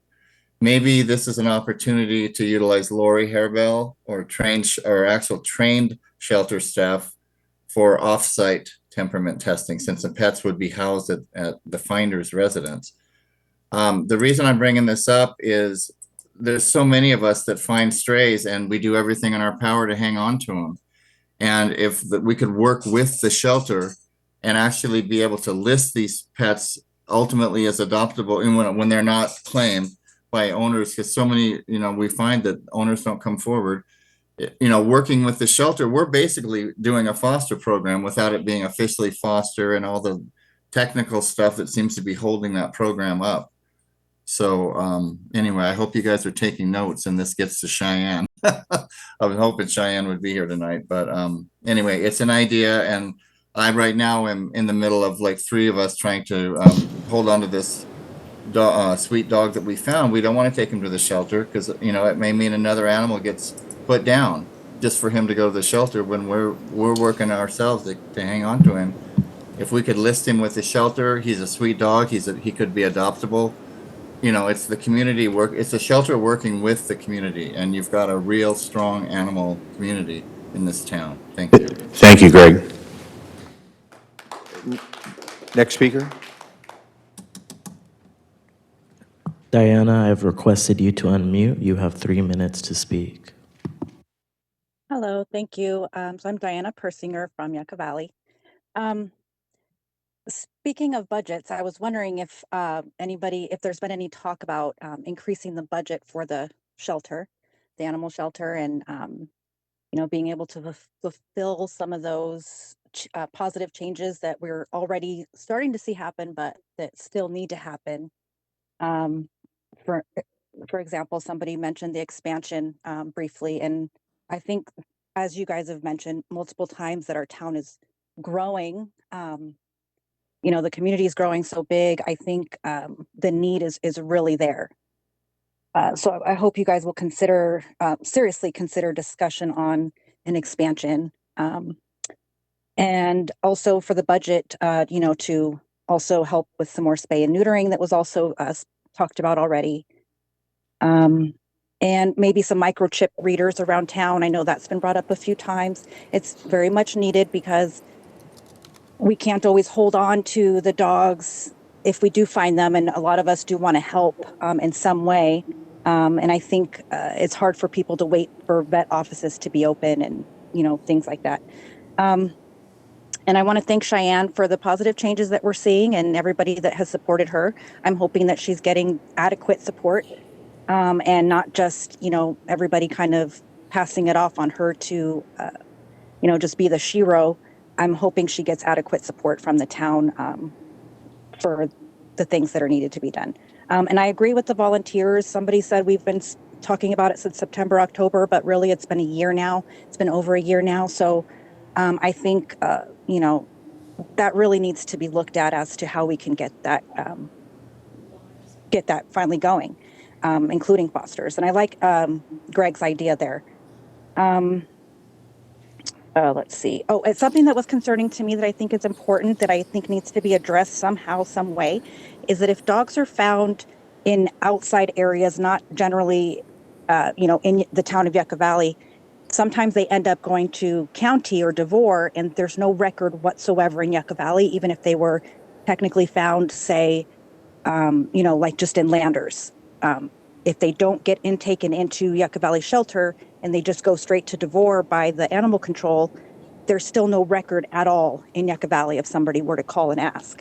So that's important. And then as we're speaking about, tumbleweeds and stuff, I was thinking about my dirt road. I have a very active dirt road right off of Aberdeen and Yucca Mesa Road that is just completely torn up all the time. And I'm kind of curious how somebody like me can go about getting that addressed.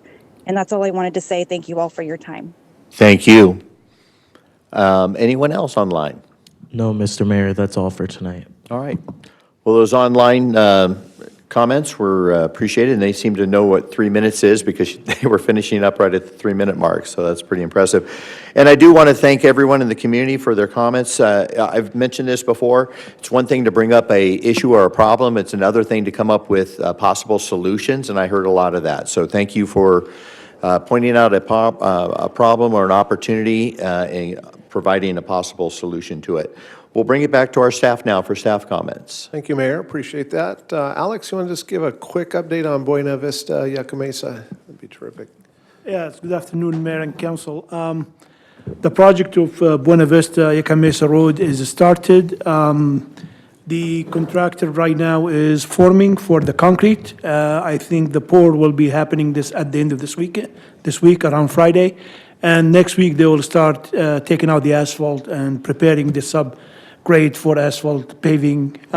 We're expecting that to be completed before the end of March. So we are monitoring. Everything is going good. The Caltrans have diverted all their trucks and their heavy loads through Joshua Tree. So that is all taken care of, and that is helping us a lot with the project to move forward. So we are on schedule, and hopefully we'll be done with it before the end of the month. Great, thank you, Alex. Frank, you have anything? Yeah, just one update, exciting piece of news. So our farmers market finally has a date for launch. It's going to be on Earth Day, Wednesday, April 22nd. We're working with the operator, Lori Herbel. She has named the market certified farmers market at Founders Plaza. So that's the name of the market. And there will be a 3-hour live broadcast that day when she kicks it off. So exciting news for the farmers market. Great, thanks, Frank. Appreciate that. Sergeant Scalise, thanks for coming tonight. Appreciate you filling in for the captain. Any updates for the council Absolutely. tonight? I'm sorry, no, pardon me, no updates, but if you would, I would like to read a quick excerpt from a memorandum that was sent from the Office of the Sheriff concerning the ongoings in the Middle East. The department is closely monitoring the evolving operations in the Middle East and remain in communication with our federal, state, and local partners. At this time, there are no known threats to San Bernardino County. Persons are reminded to stay alert, maintain strong situational awareness, and report any suspicious or concerning activities to law enforcement. Great, thank you, Sergeant. Appreciate that tonight. Sue, any updates? Nothing from me. Great, thanks. Shane? No, okay. The only other update, we just like to end on good news. We received notice from our legislative team that as part of the budget process in the last couple of weeks, transportation bill was passed on a bipartisan level, and included in that from Congressman Obernolte was a $1 million allocation for improvements on Palm Avenue as it approaches our recreation center there. So terrific news. We're excited to see that move forward over the next coming year. That's it, Mayor. Thank you. Well, thank you. Well, that is very good news. Councilmember Drodes. I really have nothing, no input, except I want to thank everyone for being here. Discussion is great, and looks like we kicked a lot of things around tonight and got some answers, so that's good. And I just want to tell everybody, have a great week. It's supposed to be windy, so be careful out there. Thank you. Councilmember Lombardo. Well, I want to thank Ms. Yucca Valley and her court. They play an important role in our community, and I'm happy to see such a good group of people selected for this year. I'm excited about hearing all the fun things happening at Wolf Walk, and I want the community to support and attend. I'm also excited about the senior center reopening, and that's going to be happy and exciting. It's been a project for a while, and it's going to be nice to see that revitalized and updated. I want to thank all the staff for those efforts. The effort that was put into revitalizing our art community and our senior center took a lot of effort from a wide variety of people, and I want to thank them for those efforts. I'm happy to see the art community so active with our new opportunities for art in public spaces. I look forward to seeing those things as I drive around the community in the future, and exciting news about the Certified Farmers Market coming to Founders Plaza. That was April 22nd, and is that an all-day event? No, 10 to 2 is her time frame. 10 to 2, okay. Thank you very much. I've had some interactions with constituents that are concerned about how they can get their small businesses going and open, and they express concern about things that I think the council needs to pay attention to and see what can be done to have the attitude of being helpful for small mom and pop kind of activities to start economic revitalization in our area. I'd like to explore some of the ideas of what can be done with buildings like next to the movie theater. That area has been a hellhole for a long time. It's dilapidated. It was a center for homeless and stuff for a long time, and it needs to be redone and made part of the community again. I think we should have some more workshops and things that we can get the community's input on things like that and try to move forward. The things with the tumbleweeds concerns me too. It's, you know, the effects of one person neglecting their property and impacting so many others, I think is wrong, and we should have some way to address that. But overall, I want to thank everybody for attending. And please bring us your ideas. We do like the solutions to the problems, so thank you. And the staff has done an outstanding job in all these things that we talked about tonight. Thank you. Thank you. Councilmember Dennison. Thank you. I just want to say thank you to John Burbowski for coming tonight and bringing Ms. Yucca Valley in her court. As you heard, 17 months of time spent with these young candidates, these women that are start off as juniors in high school. Very nice that they always get to come here, introduce them to the town, and I see them at all the functions, and they do heavily participate, and they help us a lot with fundraisers for things like nonprofit organizations, those that help women and children in many different fashions throughout the community. They are highly valued and utilized, believe me. They kind of go to the event and they keep everybody engaged in what the purpose of these events are. So it's nice to see them here tonight. And all four of them spoke very well, and I think there'll be another benefit for another year and continuing into next year. I want to thank all the speakers that spoke tonight. Sometimes it's nerve-wracking, sometimes it may be a little bit ahead or behind on the subject matter, but we need to hear your comments. It's always nice to hear those that come on in person and also online. I'd like to see even more participation in the future because those are very valuable when we get feedback from the community. That's about it. Have a great week. We'll see you in 2. Thank you. All right. Well, thank you all again for attending as well. Just want to remind the community that Flying Doctors are providing medical services this weekend at Yucca Valley High School. So contact the town or the high school about the hours of Flying Doctors. A lot of physicians giving their time to the community for eyeglasses, hearing tests, all kinds of important things. So I know money can be very tight. People don't have adequate health services. So taking advantage of this weekend would be wonderful for those people. Also wanted to remind people, and I believe we were mentioning the Healthy Hearts Run is coming up on the 28th. So another community event embracing our health and fitness of our community, the fresh air, blue skies, running weather, and walking weather. So be out there on the 28th and support the town and those people out there. And if you're just starting to get out there, the weather's been great, so get out there and do your walking. It's consistency that's going to make a difference. And maybe one year you just walk it, maybe the next year jog walk it, next year you'll be setting a course record, who knows. So make sure you participate. It's wonderful, and it's a fun event. All right, well, again, thank you for attending. Our next council meeting will be scheduled right here in the same Yucca Valley Council Community Center room. It'll be March 17th at 5 o'clock. We're going to call this meeting adjourned.